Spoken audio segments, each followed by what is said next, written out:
Kita ketemu lagi di talk show Solusi SDM bareng Magnet Solusi Integra MSI Consulting. Meskipun perwakilannya nggak kelihatan, Bu Novinya lagi ada di luar pulau, bahkan teman-temannya yang ada di sini. Tapi narasumber kita hari ini secara spesifik hadir dari PG Raja Wali 1, ya.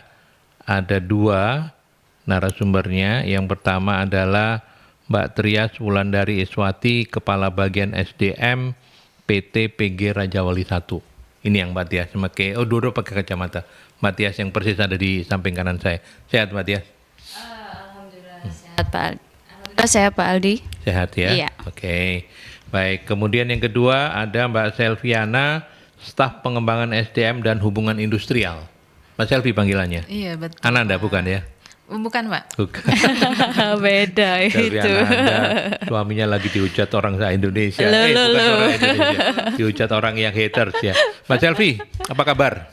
Baik, Sehat? alhamdulillah. Sudah Sehat, lama Pak. pindah ke Surabaya? Kebetulan masih jadi turis nih Pak. Oh gitu? Oh iya? Baru Februari, berarti baru 3 bulan. Iya, Maret, April, Mei, 3 bulan, betul. 3 bulan, baru 3 bulan ya. Selamat datang di Surabaya. Dari awalnya dulu kan di kantor pusat ya, di Jakarta Betul, ya. di Jakarta. Semoga kerasan ya Mbak ya, panas ya Surabaya ya. Sama aja. Sama ya, Jakarta juga sama ya. Iya ya, oke. Baik, bersama teman-teman milenial hari ini kita pas banget membicarakan leadership masa kini dari otoritas ke kolaborasi. Menarik karena ini pabrik gula ya. Filmnya bisa ditonton.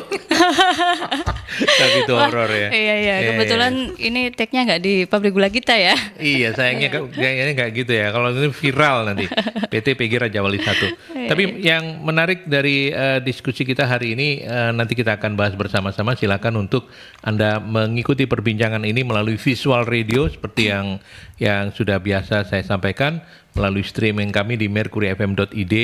Nanti Anda bisa gali di visual radio. Anda bisa lihat Mbak Selviana, Mbak Trias, dua-duanya cantik karena perempuan. Iya, betul Pak. Ya, oke, baik. Kita bicara dulu soal PG Raja Wali 1. Siapa yang mau ngomong? Mbak Trias dulu ya. Iya, So far iya. so good ya Mbak ya? Kenapa Pak? So far so good? Ya, so far we are always good. Sih. Oh, iya, Benar iya. kan ya? Optimis Iya, ya. iya. Iya, optimis. Optimis, ya. Iya, Iya. memang ini sekalian aja sih Pak, pabrik gula Raja Wali 1 itu salah satu pabrik gula yang kinerjanya masih stabil dan baiklah secara nasional seperti itu. Iya, iya. Mungkin perkenalan dulu kali ya Pak ya, Boleh. PT PG Raja Wali 1 ini apa gitu. Memang secara nama aja udah jelas ada PG-nya, pabrik gula, betul. Ada filmnya, tapi nggak ada hubungannya gitu ya. Ya, boleh. iya. Ada filmnya. Nah, pabrik gula Raja Wali 1 ini kalau kantor direksinya ada di Jalan Undaan Kulon. Nah, Surabaya. Kemudian kami ada unit usahanya yang ada di Kabupaten Malang, PG Krebet Baru, dan ada di Kota Madiun, PG Reja Agung Baru. Gitu Bapak. Ada 2 unit usaha yaitu di Kabupaten Malang dan Kota Madiun. Oh, jadi apa namanya, perkebunannya di sana gitu ya? Pabriknya Pabriknya di sana, betul. sorry, pabriknya di sana. Iya. Kalau apa namanya, perkebunannya ada di mana? Kalau perkebunannya tersebar sih Pak. Jadi tersebar di wilayah Malang, ada yang sampai kalau Madiun sih biasanya Madiun Raya ya Pak ya, ada di Magetan, Ponorogo dan Oh, ada sekitarnya. banyak ya? Iya. Secara betul. demografis, kewilayahan begitu, PG Raja Wali 1 itu batasnya mana-mana aja? Sampai wilayah mana aja Pak? Jawa Timur kah? Surabaya, Indonesia Timur kah? Atau gimana? Kalau wilayahnya sejauh ini sih masih di Jawa Timuran aja sih Pak. Jawa Timur Betul, ya? masih Jawa Timur. Se-Indonesia? Karena di Jawa Barat ada saudara kami Pak, PG Raja Wali 2. Oh. Itu kantor pusatnya di Cirebon dan ada beberapa pabriknya juga. Ada lagi satu saudara kami yang di Sidoarjo, PG Candi Baru. Nah, itu saudara kami juga Pak. Itu bukan Raja Wali 3, katanya tadi ada 3. Ada 3 pabrik gulanya, tapi yang ketiga namanya PG Candi Baru Pak. Oh. Bukan Raja Wali 3. Bukan Raja Wali 3. Bukan. Raja Wali cuma 2 aja. Raja Walinya satu di cuma sini, 2. satu di Cirebon. Betul. Oke, kalau yang di Sidoarjo, tapi semuanya produknya sama. Ada gula. Gula itu ada macam-macam. Ada tetes, ada. Ya, produknya secara produk utamanya sama sih Pak, gula kristal putih. produk yang umum kami punya produk yang sama, brandnya itu Raja Gula. Kalau Raja Wali 1 sendiri punya brand sendiri namanya Legine. Legine. Ya, dan Raja Wali 1 juga nggak hanya gula dan tetes, tapi ada produk lainnya seperti brown sugar, itu brandnya Kris Merah, ada kecap, maja manis, kemudian ada high juice. High juice itu sari tebu, Pak. Biasanya populer di pinggiran jalan Surabaya, Pak ya. Kemudian ada ini juga sih, Bioratu. Pupuk Apa hayati. itu Bir? Oh, pupuk ya? Iya, betul. Oh, jadi banyak ya. Banyak. Dan semuanya sudah diperjualbelikan secara umum ya. Artinya tidak ke B2B tapi ke end user juga. Boleh kita pakai juga. Boleh. Oke, baik. Oke, sekarang kita ke topik karena paling tidak perkenalannya kita membuat kita sudah tahu so far always good katanya ya. Iya. Oke. Dan hari ini kita mau bicara sama Mbak Tria sama Mbak Sylvie itu segala sesuatu yang terkait dengan kepemimpinan, leadership. Ya, kita paham bahwa kondisi sudah berubah, demografi kependudukan kita juga berubah. Bahkan kita ini sedang menikmati bonus demografi katanya. Dan itu pasti akan berkonsekuensi pada banyak perubahan, termasuk leadership ya. Benar ya. Dan hari ini kita akan bicara. Menarik karena pabrik gula itu, mohon maaf, masih dikenal PTPN ya, terutama yang lebih feodalisme ya. Di zaman dulu, karena mungkin erat kaitannya sama Belanda gitu ya. Jadi orang-orang yang ada di perkebunan itu kayaknya Highlander, kita ini Inlander gitu loh ya. Inlander ya. Iya, kita ini jadi tapi sudah berubah ya sekarang ya, tidak ini itu ya. Kalau menurut saya Pak ya, selama saya tergabung atau bergabung di pabrik gula itu, memang mungkin tidak se ekstrim yang masyarakat bayangkan ya Pak, feodalnya itu. Sudah banyak berubah ya Mbak. Iya, sudah betul Pak, sudah banyak berubah sih gitu. Lebih terbuka juga dan lebih ada proses diskusi, nggak hanya perintah-perintah saja sih sebenarnya kalau sekarang seperti itu. Nah, itu sudah mulai kita masuk ke topik kita hari ini ya. Mbak Sylvie punya tanggapan mungkin? Oke. Kalau kita lihat ya, kalau saya kan compare-nya sama ada beberapa anak perusahaan kami juga nih Pak. Tapi karena gula ini memang kebunnya di situ, pabriknya di situ, tentu kan leadernya memang punya peran penting ya untuk memberikan instruksi gitu ya. Ya kalau misal dibilang otoriter ya tergantung konteks dan situasi lah Pak, seperti itu. Tapi memang kan di kita itu sekarang juga sudah banyak milenial dan Gen Z ya yang masuk ke area kerja kita gitu. Dan memang sekarang yang leadernya pun mostly itu milenial Pak. Gitu. Ya, meskipun 80-an milenial ya, ada beberapa juga ya. Jadi mereka juga bisa menyesuaikan gitu gimana pola komunikasi dengan tim yang masih muda, cenderung masih baru di lingkungan bisnis gula juga. Jadi menyesuaikanlah dengan cara mereka harus menerima informasi, cara mereka mengolah dan menyampaikan pendapat seperti itu. Jadi memang menyesuaikan sekali lah dengan kondisi yang ada sekarang. Gitu ya. Kalau menurut Mbak Trias, betul ya, bukan Tias ya, Trias ya. Betul, Trias Pak. Menurut Mbak Trias, apa sih perbedaan mendasar kepemimpinan yang otoriter dibandingkan dengan kepentingan yang kolaboratif? Oh ya, perbedaannya sih ada beberapa hal, ada beberapa poin ya Pak ya. Misalnya kalau kita ulas cara komunikasinya. Nah, otoriter ini komunikasinya lebih ke kayak satu arah gitu ya. Betul, satu arah Pak, lebih ke kayak top down. Jadi yang diperintahkan oleh pimpinan itu ya udah dijalankan seperti itu. Sedangkan yang kolaboratif ini lebih dua arah. Jadi ada peran pemimpin di sini itu tidak hanya menyampaikan informasi atau perintah saja, tapi pemimpin juga mendengarkan. Nah, di sini juga pemimpin juga menjadi fasilitator untuk terjadi diskusi antara pemimpin sendiri dengan timnya seperti itu. Dan itu udah sangat berbeda sekali sih dari antara kolaboratif dan otoriter ini gitu Pak.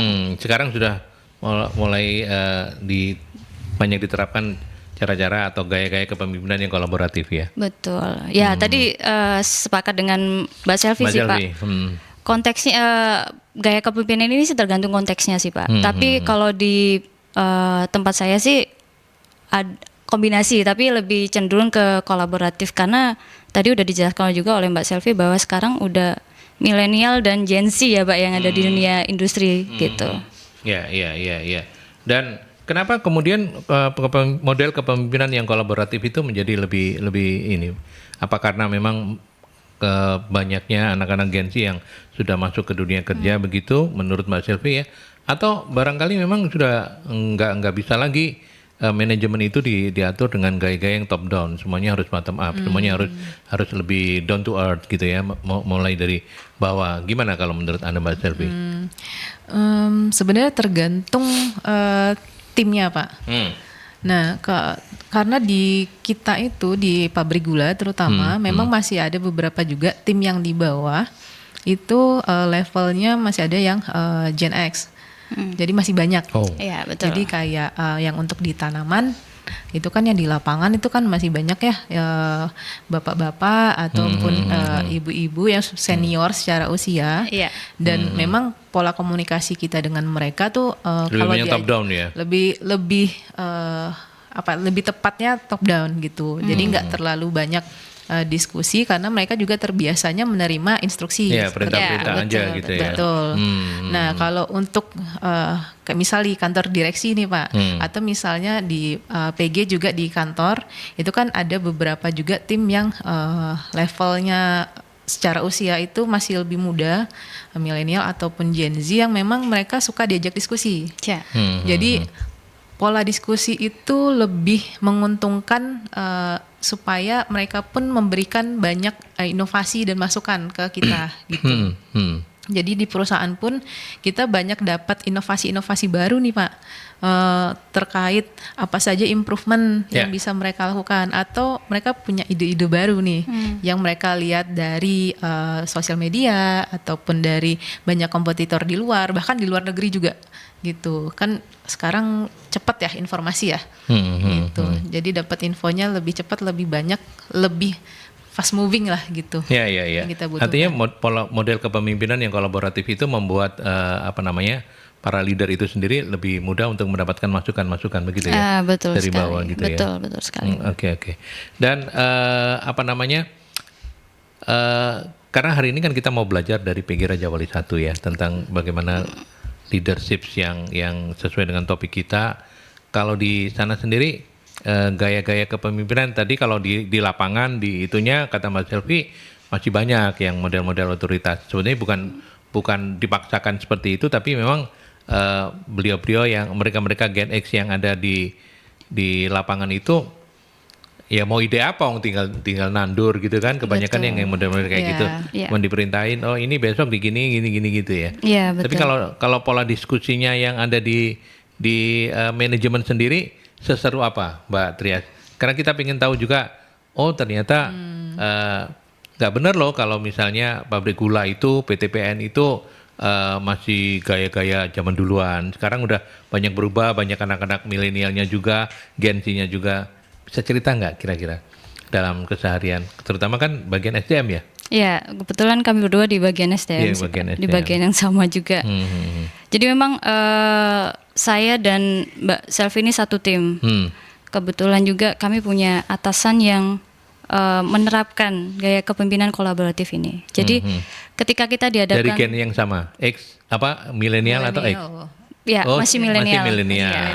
Masih milenial juga. Dan beliau menurut saya menerapkan gaya kepemimpinan yang kolaboratif ini. Jadi satu contoh ya Pak ya. Jadi ketika kami dihadapkan suatu permasalahan atau topik yang membutuhkan cara untuk permasalahan itu diselesaikan, itu beliau selalu mengajak kami berdua untuk berdiskusi sampai dengan cara itu atau solusi itu bisa diterapkan gitu Pak. Jadi seharian tuh kami bisa diskusi, saya menyampaikan pendapat, Mbak Selvi juga menyampaikan pendapat, sampai dengan kita mengkonsep Pak gitu. Jadi kita konsep bersama-sama. Jadi di situ sudah nampak sekali kan ya Pak, kita kolaborasi dalam menemukan solusi gitu. Tidak hanya dari beliaunya saja yang meminta harus A, harus B gitu. Tapi gimana kalau ini coba, kalau ini gimana solusinya, kalau ini apa ya nanti dampaknya, seperti itu. Jadi ada komunikasi dua arah antara kami semua seperti itu. Oke. Kalau Mbak Selvi pasti pengalamannya beda apa Mbak kalau dari sisi Anda? Kalau boleh kami belajar dari Anda. Oke, ini berhubung saya di Raja Wali Satu masih baru ya. Prematur Pak, ya? Iya, masih Jadi prematur. ceritanya Baru 3 bulan ya? Iya. Baru 3 bulan ya? Ceritanya di sebelumnya aja berarti Mbak Selvi. Iya, yang Iya, sebelumnya kan boleh. kurang lebih sama yang juga. sebelumnya kan di holding ya Pak ya. Saya di holding di ID Food kalau kita branding company-nya. Jadi ID Food ini memang ada beberapa perusahaan baru yang merger juga ke kita. Itu memang ada keputusan dari Kementerian BUMN, ada 5 ex BUMN yang join ke ID Food Group. Itu jadi RNI plus yang 5 ini gitu. Nah, ini kebetulan RNI juga itu bukan pabrik gula aja, Pak. Jadi kita ada bisnisnya sawit, ada teh juga. Di situ ada trading juga.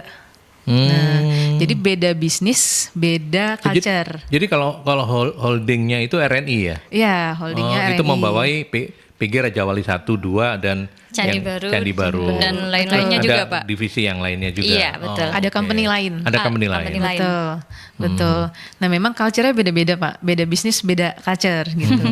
Iya, kalau di gula kan kondisinya memang kalau dibilang agak feodal, ya mungkin dibanding trading lebih. Pasti. Lebih gitu. Iya. Nah, tapi kalau misalnya yang saya rasakan ya, ketika pindah ke sini, sebenarnya tidak se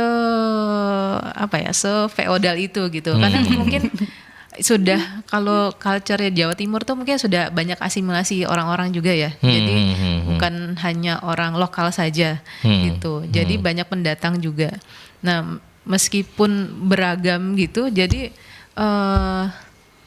leadernya pun lebih terbuka dengan keberagaman dan apa saja yang membuat mereka banyak menerima perbedaan seperti itu. Yeah. Termasuk perbedaan pendapat, perbedaan pola pikir gitu ya, sudut pandang gitu ya. Nah, itu yang membuat mereka pun bisa terbuka dengan banyaknya masukan dan informasi yang ada seperti itu. Jadi memang kalau Gen Z itu memang ini Pak, kita di SDM tahu lah Pak, untuk bisnis perkebunan gitu ya. Iya. Pabrikasi gitu kan Gen Z agak kurang tertarik lah gitu. Iya. Tapi ada ya. Nah, ternyata memang ada aja. Oke. Ditahan dulu ceritanya. Nanti kita lanjutkan. Karena saya mesti beri ke iklan dulu. Nanti kita lanjutkan setelah iklan ya. Iya, ketika kita lanjutkan kembali ya, silakan loh. Kalau Anda mau sharing-sharing tapi nggak punya waktu, melalui WhatsApp juga boleh 081 730 0096. Kalau mau nelpon langsung, mau berinteraksi dengan Mbak Selvi ataupun Mbak Trias, boleh di 0315620096 atau 5679696. Sekarang kita akan bicara soal tantangan ya, dan kebetulan tadi sudah dibuka pintunya oleh Mbak Selvi soal anak-anak Gen Z yang memang mau nggak mau suka nggak suka, jangankan Mbak Selvi sama Trias yang masih milenial gitu ya, artinya selisih generasinya nggak jauh, apalagi yang Gen X kayak saya gitu kan. Jadi luar biasa menghadapi anak-anak Gen Z ini. Nah, cerita sedikit dong kalau proses rekrutmennya dan kemudian penyesuaiannya sendiri seringkali ada masalah nggak ketika dan berapa persen sih, saya mulai dari berapa persen Gen Z di ini, Mbak Trias mungkin yang lebih ke ini. Berapa persen sekarang sudah? 20? Kalau 20 mungkin kurang ya Pak, kurang dari 20. Kurang dari 20 ya, masih belum terlalu banyak ya? Masih banyak di milenial sih sepertinya Pak. Lebih ke apa kalau anak-anak Gen Z ini? Kalau yang ada di perusahaan kami lebih ke supporting sih Pak. Dan Supporting? Ya, di operasional juga ada tapi nggak banyak sih kalau untuk Gen Z-nya. Kalau di PG Raja Wali 1 itu ada tim salesnya nggak? Tim, maaf? Sales? Nggak ada ya? Ada, kami tim. ada. Tapi itu nggak ada anak-anak Gen Z-nya? Belum ada, milenial adanya Pak. Ya, di sales belum ada Gen Z, adanya milenial. Oh, nah tadi tuh Mbak Selvi juga ngomong anak-anak Gen Z nggak tertarik dengan yang pabrik model-model pabrik gula. Ternyata faktanya tertarik ya? Faktanya ada aja yang tertarik, Pak. Betul. Mungkin karena ini juga kali ya, Pak ya. Di negara kita ini kan memang industrinya nggak beragam, cuma yang kebuka untuk lowongan itu kan nggak ini ya banyak ya. Sementara kita demografi nambah terus ya, Pak. Jadi memang ya ada pilihan ini nih, perkebunan itu dengan beberapa penawaran yang cukup menarik lah gitu ya. Iya. Itu jadinya ya pasti ada aja yang tertarik gitu. Artinya sebetulnya kalau mau jujur mereka itu masuk tertarik karena lowongan pekerjaannya, bukan sesuatu yang memang dari awal kok pengen berkarir di perkebunan, bukan ya. Kalau jujur mau gitu. mau jujur ya Pak ya. Kalau mau jujur mungkin masih ada beberapa yang memang tertarik dari awal karena memang ada yang kerja di kami tuh lulusannya memang dari sekolahnya sesuai pertanian, terus ada yang teknologi pertanian dan sejenisnya seperti itu. Tapi ada juga yang memang ya gimana ya gitu ya, ada kesempatannya di sini gitu ya, kenapa enggak gitu loh Pak. Nah bagi mereka yang background masuknya itu seperti itu, ada masalah nggak? Ada kendala nggak? Artinya mereka menjadi lebih gampang dengan anak-anak Gen Z itu kan sekarang apa-apa sosmed, dikit upload kayak gitu. Kalau di pengalaman di PGRI Raja Wali 1 sendiri seperti apa Mbak Sylvia ataupun Mbak Trias menghadapi mereka ini? So far so good mereka? Sama aja, sama seperti fenomena di tempat yang lain? Lebih jarang upload sosmed sih sepertinya Pak. Karena nggak ada waktu atau karena dibatasi atau karena apa? Enggak, kami tidak membatasi untuk karyawan kami bersosmed gitu ya Pak ya. Tapi kalau saya kan berteman nih dengan rata-rata karyawan yang ada di PGRI Raja Wali 1. Yeah. Kalau saya lihat sejauh ini uploadannya tidak yang mengeluh terkait lingkungan kerja atau pekerjaan gitu Pak. Jadi sepertinya mereka punya media lain mungkin untuk meluapkan itu. Jadi kan ya, sekarang pakai nama lain ya. Betul. Bisa jadi pakai second account. Tapi enggak sih Pak. Enggak. Ya mungkin adalah tapi saya nggak tahu. Tapi kalau saya lihat sih cenderung teman-teman ini meluapkannya ke arah yang lebih positif sih Pak. Misal olahraga. Jadi mendadak semua cabur diikutin Pak gitu. Nah jadi itu kan aktif ya? Iya mendadak itu bagi teman-teman di SDM kilau kabeh melo. Iya betul gitu Pak. kan, ya. Jadi kan nggak apa-apa lah yang penting sehat gitu. Ya kayak gitu sih Pak. Tapi kalau untuk mengeluhkan apa di sosial media, saya rasa nggak ada sih Pak kalau di karyawan kami. Gitu. Karena ada teman-teman mungkin punya media yang lain yang lebih positif untuk meluapkan apa yang dirasakan seperti itu sih. Kalau di holding sendiri, Gen-Z-nya udah mulai banyak nggak waktu Mbak Selvi di sana? Lebih banyak harusnya. Jauh lebih banyak. Jauh lebih banyak. Berarti jauh lebih sulit untuk jauh lebih kompleks masalahnya. Upload masih ada kalau di sana. Upload ada. Jadi memang media sosial itu salah satu yang kita gunakan untuk branding juga Pak.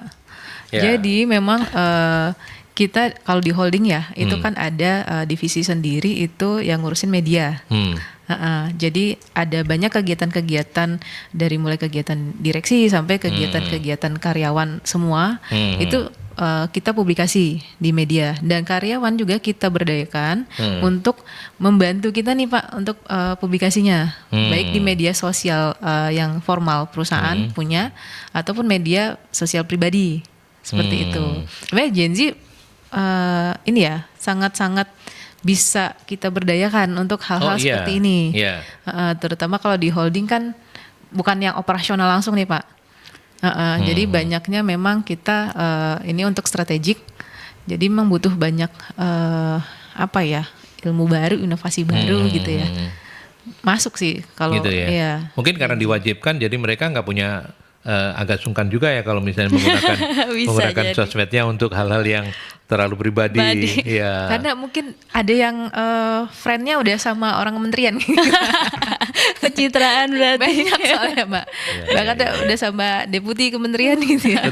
Tetapi apapun itu kan sebuah pembelajaran juga bagi anak-anak Gen Z ya. Iya, betul. Karena dunia Betul. kerja pasti apalagi kalau bekerjanya di, kan nggak mungkin ya anak-anak Gen Z nggak masuk ke pemerintahan sama sekali loh. Nanti yang jadi Pasti pemimpin akan nggak, masuk. pasti harus masuk malahan gitu Iya, kan. betul. Mereka juga harus Pasti. menyesuaikan diri dengan budaya-budaya kerja yang Ya. ada di ke BUMN itu begitu. Betul. Tapi kalau kita bicara soal tantangan, Mbak Trias, apa saja sih tantangan soal leadership yang apa namanya dari gaya-gaya yang otoriter, otoritas kayak begitu menjadi yang kolaboratif?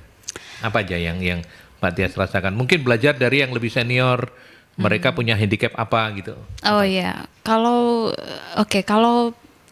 saya rasa sih kalau untuk leader yang ada di perusahaan saya yang lebih senior ya Pak ya, memang beberapa bawaannya itu memang otoriter atau otoritas itu. Iya.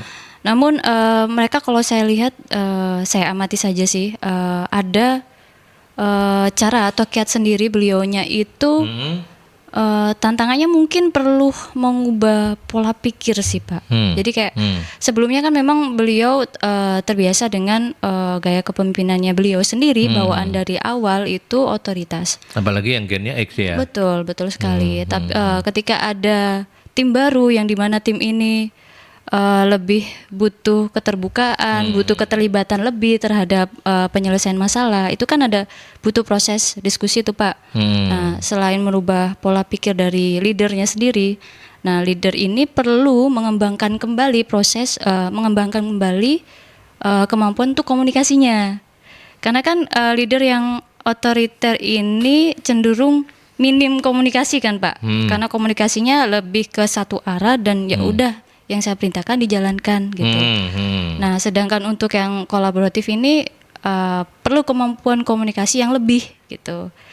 Jadi agar proses diskusi itu jalan. Jadi kalau leader ini nggak memiliki komunikasi yang efektif, yang baik, maka ya tentu saja timnya mungkin akan merasakan bisa jadi dismotivasi, terus tidak memiliki ide yang kreatif atau inovatif seperti itu. Mungkin satu lagi sih menurut saya, karena kan kolaboratif ini cenderung ada proses diskusi ya Pak ya. Jadi kemampuan atau tantangan untuk leader ini perlu memiliki kemampuan untuk manajemen konflik. Karena ketika ada proses diskusi, di situ akan terjadi perbedaan pendapat, itu pasti ya Pak ya.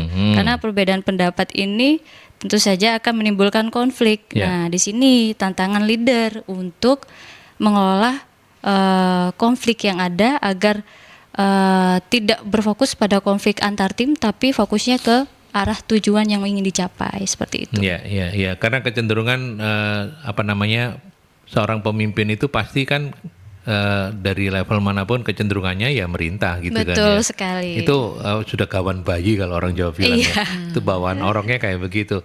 Kalau Mbak Sylvie melihat tantangannya melengkapi Mbak yang sudah sampaikan Mbak Trias apa aja Mbak? Tidak mudah kan bergeser dari gaya kepemimpinan yang otoritas menjadi kolaboratif ya. Ya. Betul. Kalau kolaboratif ini satu hal sih Pak, leader itu harus bisa menjadi tauladan. Nah, harus bisa jadi role model gitu. Karena kalau misalnya ini kolaboratif ya Pak ya, berarti kan timnya itu akan melihat leadernya itu sebagai orang yang bisa dicontoh untuk kita bisa maju bersama. Seperti itu. Nah, kalau misalnya leadernya hanya omdo, kalau orang sekarang ngomong ya Pak ya, cuma modal ngomong doang gitu ya, tapi nggak ada eksekusinya, nggak sesuai nih sama yang dibicarakan gitu, atau cuma sekedar janji-janji, itu kan tentunya nggak ada kepercayaan gitu antar sesama tim gitu. Jadi perlu nih ada trust sesama tim nih untuk bisa mereka saling kolaborasi dan memberikan kontribusi terbaik gitu. Intinya kan itu kalau kolaborasi Pak. Jadi setiap timnya itu pasti punya kelebihan dan kekurangan masing-masing. Yang kita perlukan kan mereka mengoptimalkan kan potensinya mereka gitu. Untuk bisa kolaboratif nih, kita sama-sama memberikan kontribusi biar hasil produktivitas kerja kita meningkat gitu. Dan semakin berkembang terus-menerus gitu kan. Kan kita butuhnya sustain ya dalam jangka panjang gitu. Jadi memang leader itu bukan hanya terbuka dengan pendapat atau masukan. Tadi sama Mbak Trias dibilang harus bisa manajemen konflik karena potensinya besar di sana. Juga harus bisa memberikan nih contoh yang baik sebagai leader itu seperti apa gitu, biar ada trust gitu. Yang kita ke penelpon. Merkuri, selamat pagi. Halo? Kurang nancep kali ini. Ya. Halo? Kurang nancep nih. Saya dengar itu. Nah itu. Mas Dewa? Iya, Mas Dewa kah? Halo, halo? Oh ya, nggak bisa ya. Tidak terdengar. Mas Dewa, mohon maaf. Ada sedikit kendala barangkali di kami atau mungkin di Anda. Mudah-mudahan di kami ya. Mungkin bisa diulang kembali untuk penelpon. Oke, lanjut Mbak tadi. Masih ingat nggak? Sudah ya? Sepertinya. Sudah. Sekarang yang sulit untuk bergeser dari kepemimpinan yang otoriter dan kolaboratif itu adalah menseimbangkan. Ya, memang sekolaboratif apapun nggak bisa kita itu tidak menggunakan tidak menggunakan sama sekali gaya-gaya yang otoriter. Betul. Suatu saat ketika kebijakan itu memang must to do, ya nggak ada pilihan lain, ya udah. Nah, menseimbangkannya itu seperti apa Mbak? Kalau boleh kita belajar dari Mbak Trias sama Mbak Selvi, menseimbangkan kapan mesti otoriter, kapan mesti kolaboratif itu rambu-rambunya apa aja? Kalau dari saya pribadi ya Pak, tergantung konteks, misal topiknya atau pekerjaannya gitu, atau tugasnya lah istilahnya kalau misalnya suatu pekerjaan itu urgent nih Pak, memang harus hari ini selesai dan pekerjaan itu sudah berulang atau pernah dijalani sebelumnya. Nah itu saya misalnya selaku leader itu biasanya saya tinggal merintahkan saja sih. Misal Pak A kerjaan yang ini, Pak B yang ini, Bu A yang ini. Jadi nanti kalau udah jam sekian kita kumpulir, kita misal butuh diskusi, kita diskusi sebentar, kalau sudah kita submit. Seperti itu aja sih Pak. Kalau karena kan sudah jelas ya, jadi pekerjaannya, tanggung jawabnya dan tujuannya sudah jelas. Jadi step-stepnya pun sudah jelas, maka itu leader hanya perlu untuk memberikan arahan saja atau instruksi. Dan yang seperti itu kan masuk ke jenis kepemimpinan yang otoriter ya Pak ya, otoritas tadi itu. Nah, menyeimbangkannya yang tadi itu kita lebih fokus terhadap apa yang ingin dicapai atau diselesaikan seperti itu.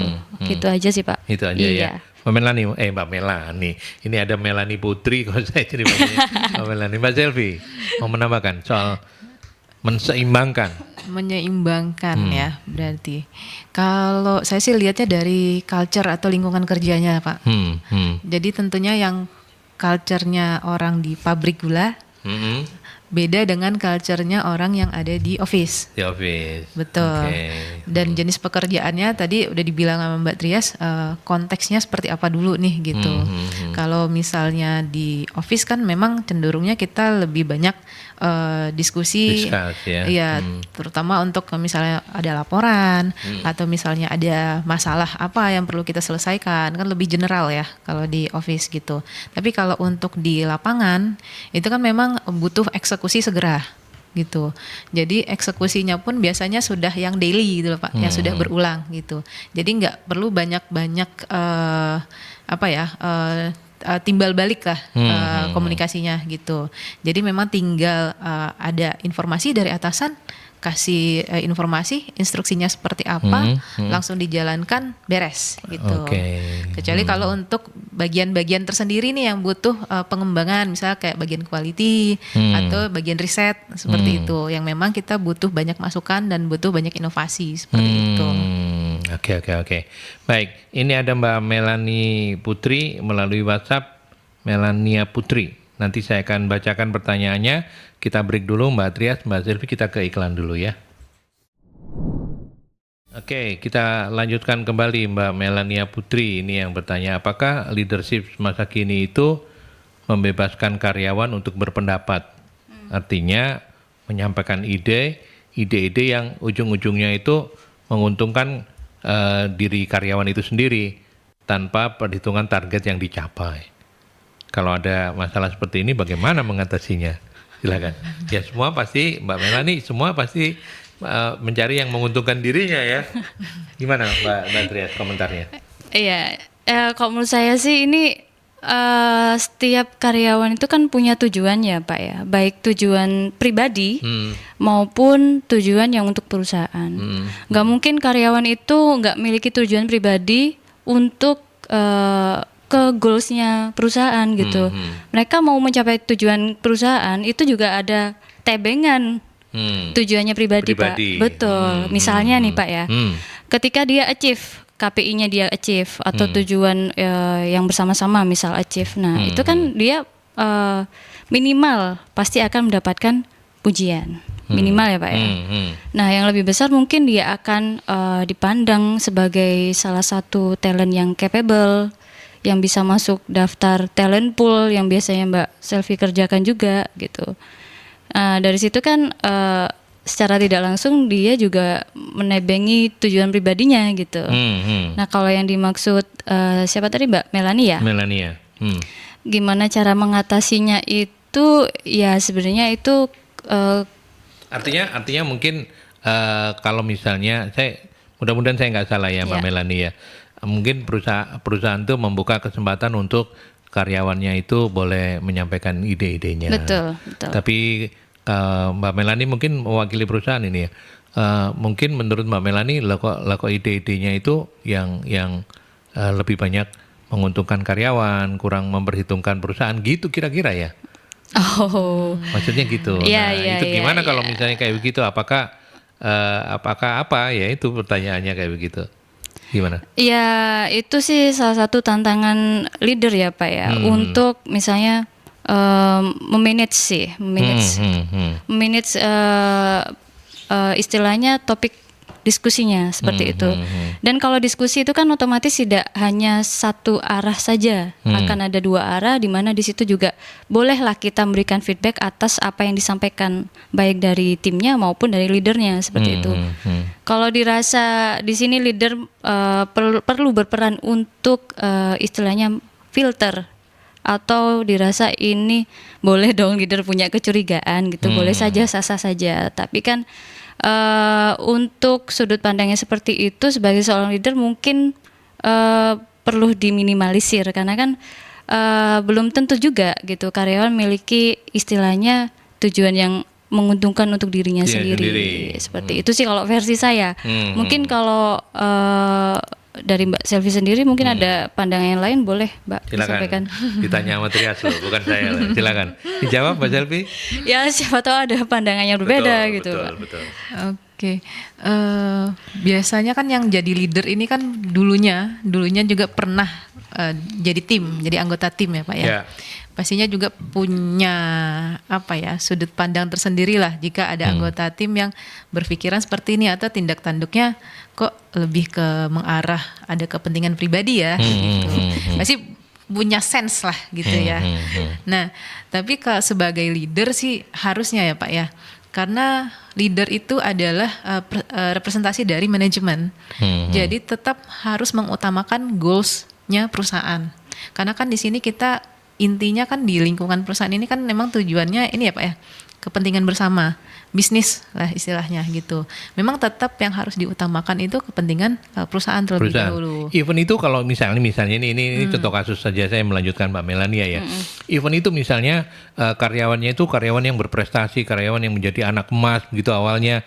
Tapi ternyata dalam kebijakan ada kebijakan perusahaan, tapi dia minta privilege yang bisa mengganggu sistem.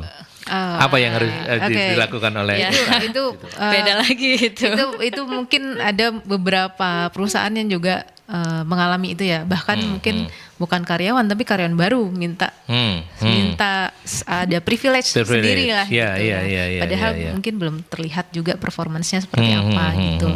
Nah, dulu sih pengalaman saya Pak, kita di perusahaan itu memang sudah punya standar sendiri ya, sistem sendiri, baik itu untuk sistem benefit, kompensasi gitu ya, ataupun ada pemberian fasilitas tertentu untuk level tertentu gitu Ya, ya. ya. Tapi memang kalau misalnya ada karyawan yang saya rasa saya punya kontribusi lebih nih gitu di sini gitu, saya mau menuntut dong ada hak saya yang lebih dari orang lain gitu Ya, ya. ya, ya. Nah, tentunya leader di sini juga harus mempertimbangkan keseimbangan antara karyawan. Apakah ini akan menjadi potensi konflik nih? Karena kan ini keuntungannya bukan untuk si orang itu sendiri. Karena nanti akan merusak gimana kepercayaan dari karyawan lain juga, Pak. Ya, itu dia. Nah, keseimbangan yang sudah kita bangun sebelumnya ini bisa tiba-tiba runtuh satu persatu nih, Pak. Kalau misalnya ada 1 atau 2 orang yang memang mendominasi mendapatkan keuntungan yang tidak setara, istilahnya tidak setara gitu. Meskipun setara itu nggak harus sama ya. Ya, ya, ya. Inkonsistensi istilahnya ya. Iya betul. Ya, Perusahaan ya, sudah ya, punya standar gitu ya. Iya, betul. Terus kita yang di HR sendiri yang menjalankannya kita melanggar itu gitu. Kalau Mbak Selvi memilih tidak melanggar, Mbak Trias memilih melanggar karena ini karyawan anak emas gitu atau gimana? Saya sih lebih setuju dengan Mbak Selvi ya Pak ya. Jadi kalau misalnya terjadi inkonsistensi atau pedoman itu dilanggar, maka ya karyawan tidak hanya 1-2 orang nanti yang tidak akan percaya, dan itu akan berdampak ke kinerja juga gitu.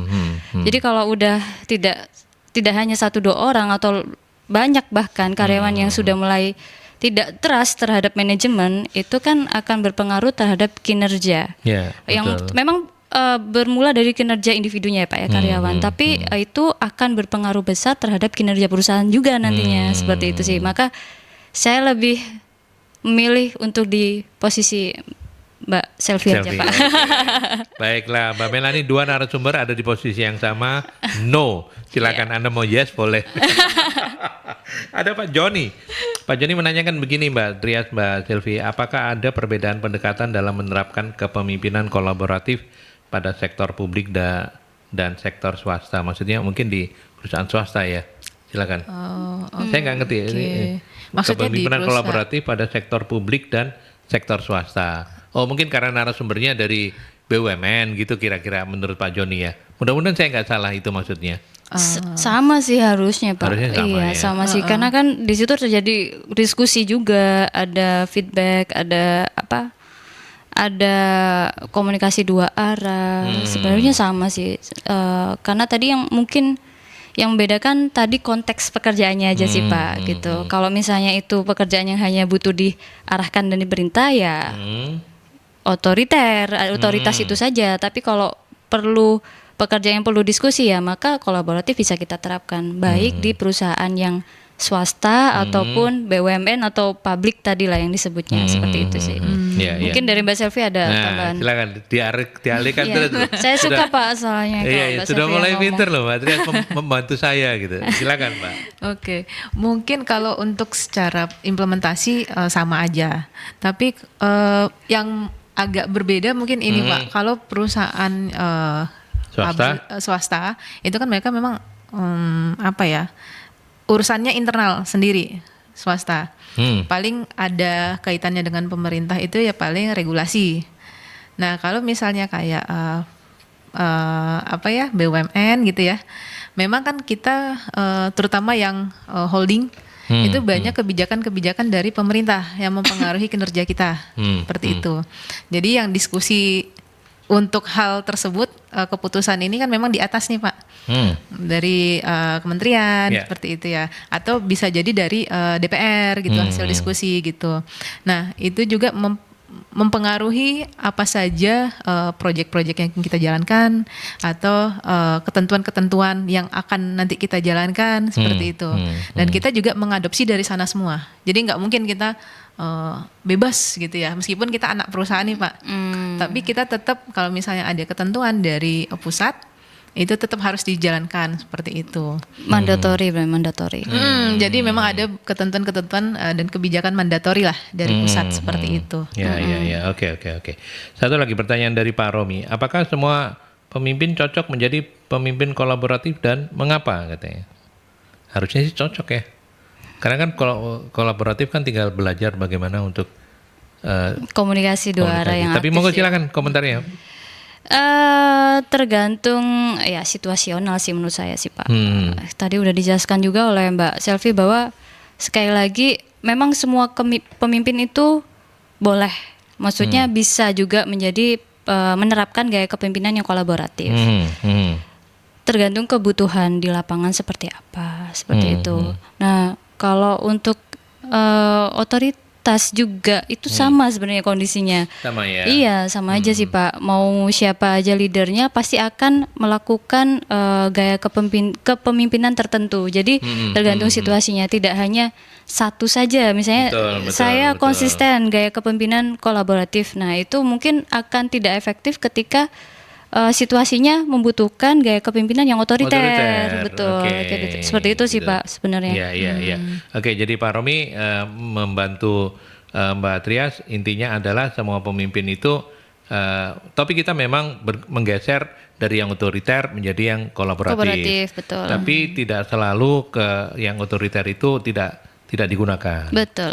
Sangat-sangat kasuistik ya, tergantung dari kondisinya seperti apa. Dan ketika ditanyakan apakah semua pemimpin cocok menjadi pemimpin yang kolaboratif, ya harus, bukan cocok atau nggak cocok. Betul. Ya. Kalau Mbak Selvi gimana tanggapannya? Semua tergantung situasi. Tergantung situasi. Situasional lagi kan. Situasional. Kalau ada konsepnya situational leadership gitu lah Pak. Situational leadership. Iya, ya tergantung semuanya.